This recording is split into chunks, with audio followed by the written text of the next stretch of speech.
श्री भारतीय दिगंबर जैन त्रयोग आश्रम में विराजमान है मूलनायक श्री 1008 आदिनाथ भगवान की अति मनोज्ञ एवं अतिशयकारी प्रतिमा। माना जाता है कि भगवान की इस पुण्य छवि के दर्शन मात्र से ही भक्तों के सभी कष्ट दूर हो जाते हैं और उनकी सभी मनोकामनाएं पूर्ण हो जाती हैं। परम पूज्य स्थिविराचार्य श्री 108 संभव सागर जी गुरुदेव एवं परम पूज्य बालाचार्य श्री 108 मोक्ष सागर जी महाराज के पावन सानिध्य एवं परम पूज्य गणनी आर्यका श्री 105 पुनीत चैतन्य मती माता जी के मंगल निर्देशन में यहाँ प्रतिदिन भक्तामर बीजाक्षर मंत्रों के साथ होने वाली भगवान की अभिषेक शांति धारा में आप भी सम्मिलित होकर अपना कल्याण करें। निवेदक श्री भारतीय दिगंबर जैन त्रयोग आश्रम कमेटी, अधिष्ठाता श्री प्रदीप भैया, अध्यक्ष श्री नरेंद्र कुमार जैन गुड़गांव, कोषाध्यक्ष श्री पदम सेठी ठाणे मुंबई। श्रीं क्लीं ऐं रं वं वं हम शम तम पम वं वं मम मम हम मम शम शम तम तम पम पम झम झम झीं झीं क्षीं क्षीं द्रां द्रां द्रीं द्रीं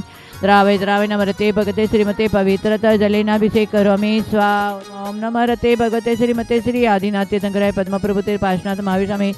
चतुर्थ तीर्थंकर जिनेन्द्राय नमो नमः। द्वादश गण परवेष्टिताय शुक्ल ध्यान पवित्राय सर्वज्ञाय स्वयं सिद्धाय बुद्धाय परमात्मने परम सुखाय त्रैलोकमयी व्याप्ताय अनंत संसार परिमर्दनाय अनंत ज्ञान अनंत दर्शन अनंत वीर्याय सुखाय सिद्धाय बुद्धाय त्रैलोकवंश कराय सत्य ज्ञानाय सत्य ब्रह्मणे धरणि फणामंडल मंडिताय ऋषिहारिका श्रावक श्राविका प्रमुख चतुसंगम से विनाशनाय घाति कर्मनाशनाय अघाति कर्मनाश यः सुखम तेषु लोकेषु व्याधि वशन वर्जितम् अभयं क्षेम आरोग्यं शशिरस्तु विद्युतेषु शांतिरस्तु क्षेमस्तु जयोस्तु नित्यम् आरोग्यमस्तु अस्माकं तुष्टिरस्तु पुष्टिरस्तु सुखमस्तु अभिवृद्धिरस्तु दीर्घायुरस्तु कुलगुत धनादि सदा सन्तो सद्धर्म श्री बलायु आरोग्येश्वर अभिवृद्धिरस्तु। एतेन मंत्र नवग्रह शांततक बंधुदग्धारवशनम ओम ह्रीं श्री पार्श्वनाथाय धनेन्द्र पद्मावती सहिताय ठमलार्यम स्वान् स्मे स्मो स्मे स्म स्मा कलिकुंड दंड स्वामी नतुल बलवीर प्रकमय अस्माकं सर्व शिवगानम मुनि हरिका श्रावण चतुर्थ संगत शांतिधारा देखने वाले करने वाले सर्व विघ्नपद शांतताम सर्वादित्य अनुपम सतीना सोनमा अतिशय पूजा जबलपुर से मेहरचंद दौलतरामा राज अरुण पापड़ीवाला सा परिवार से राजकुमार जैन रेखा जैन अनुभव जैन दिल्ली शक्तिनगर सा परिवार श्रीचंद मंजूदेवी अमित गरिमा खुशबू राहुल स्वातिका मनन अवनी धैर्य बगड़ा इटलकारंजी सा परिवार मेघा पीयूष सर्विघ्न शांतिताम प्रसन्न जी मधुजी कासिलीवाल अनंत गरिमा पांडिचेरी सा परिवार से शांति मयंक जैन मनीषा नीलमा नीरमा चिरायु सुनील मनीषा बाबूलाल रजित जयती बालाजी सह परिवार से अस्माकं सर्वेशेखर विजय आश्रम स परिवार से सरपदेव शाकांश दीपम मणिका नीलम सर असाध्य शांत नरेंद्र गुड़गांव स परिवार से विघ्न शांतितम चंद्रप्रकाश ममता सर्विघ्न शांतितम लताया सर्विघ्न शांतितम सर्व हीरो राजा आनंद से परिवार से विघ्न शांतितम सर्विघ्न निवारणताम सर्व कार्य सिद्धितम सर्व शांतिम तुषम मम त्रियोगाश्रम साने संभव सागर से प्रदेश मम विकेश मनीष विजय स परिवार से साकिनी आदि भयोपशमनं गुरु गुरु आत्मविद्यां रक्ष परिद्यां छिंद छिंद बिंद बिंद रूम फट स्वाहा ह्रीं जीं श्रीं हंसा नम अर्यंताणं नम सिद्धाणं नम ऐर्याणं नमो जानम लेशवशाणं नमो जनानं वैजनानं परविजनानं सविजनानं वनतिजनानं कोडविदनं बीजविदनं नम पादानुसायणं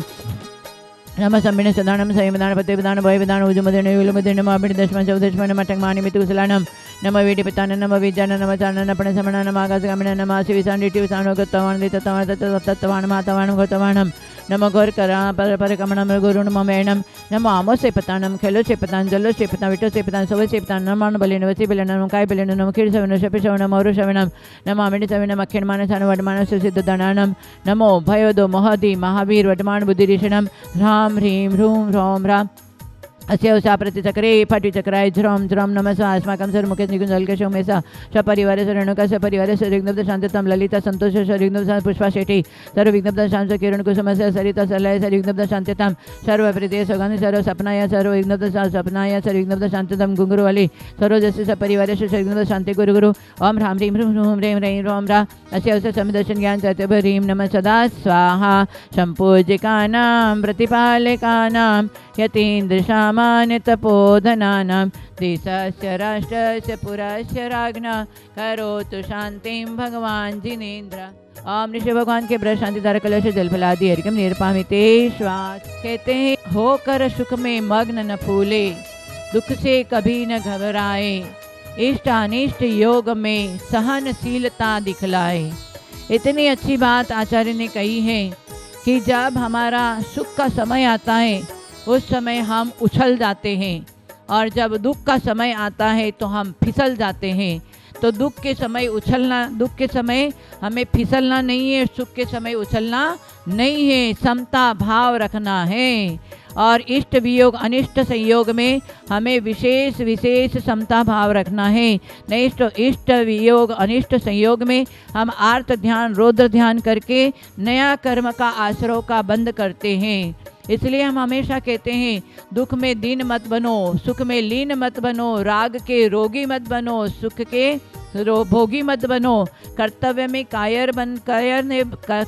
कायर मत बनो, और आत्मा के आराधक बनो, साधना के साधक बनो, और जिनेंद्र भगवान के दास बनो। ये सारा छोटा छोटा सूत्र भी यदि अपने जीवन में धारण कर लेंगे तो हमारे जीवन में क्षमता आ जाएगी। नहीं तो प्रत्येक के जीवन में परिस्थितियाँ ऐसी आती हैं तो हम दुख में दीन बन जाते हैं, सुख में लीन बन जाते हैं, राग के रोगी बन जाते हैं और द्वेष के भोगी बन जाते हैं। कर्तव्य में हमारा जो कर्तव्य है उसमें कायर बन जाते हैं। हाँ, गुरु कहते हैं कि तुम्हारा कर्तव्य ये है, देव शास्त्र गुरु की पूजा भक्ति आराधना करना, देव पूजा गुरु पासी स्वाध्याय संयम दान तप, ये तुम्हारा कर्तव्य है। पर आज लोग अपने कर्तव्य को भूल गए हैं और बाहर की कार्यों को कर्तव्य मान करके बाहर के कार्यों में राग द्वेष पूर्वक कार्य करते हैं और नया आश्रय का कर्म का बंद करते हैं। इसलिए कहने का तात्पर्य यही है, सुख में हमको फूलना नहीं है और दुख में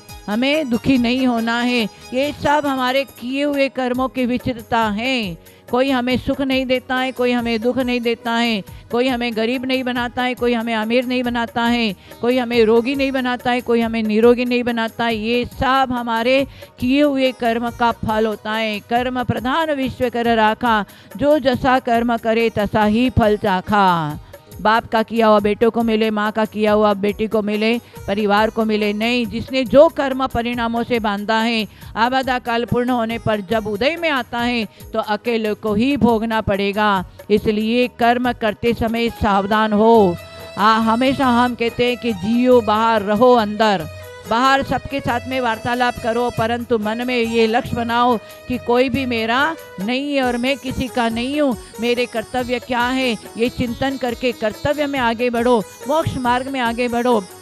देव शास्त्र गुरु का समागम मिला है, इनकी विशेष भक्ति आराधना करें तो हम राग द्वेष से बचेंगे, सुख दुख से हम समता भाव में आएंगे। जब तक हम समता भाव में नहीं आएंगे, विषमता में ही पड़े रहेंगे, व्यथा में पड़े रहेंगे, तो हम जिनवाणी की कथा कभी सुन नहीं सकेंगे। और जिनवाणी की कथा नहीं सुनेंगे और विकथा में पड़े रहेंगे तो हमारा जो जीवन मिला है वो जीवन कभी सार्थक होने वाला नहीं है। इसलिए कहने का तात्पर्य, कर्म की विचित्रता का हमेशा 5 मिनट सुबह 5 मिनट शाम को चिंतन करो। को हम को मम धर्म, मैं कौन हूँ, मेरा धर्म क्या है, मेरी आत्मा इस शरीर में क्यों आई है, इसका हमें किस तरह से आत्मा का चिंतन करना चाहिए। ये कम से कम स्वाध्याय के माध्यम से आत्म दृष्टि बनाएं, परमार्थ की दृष्टि बनाएं, चेतना की दृष्टि बनाएं। चेतना को जागृत करना है तो हमारा जीवन सफल बन सकता है। इसलिए अज्ञानतावश हम मिथ्यात्व में पड़े हुए हैं,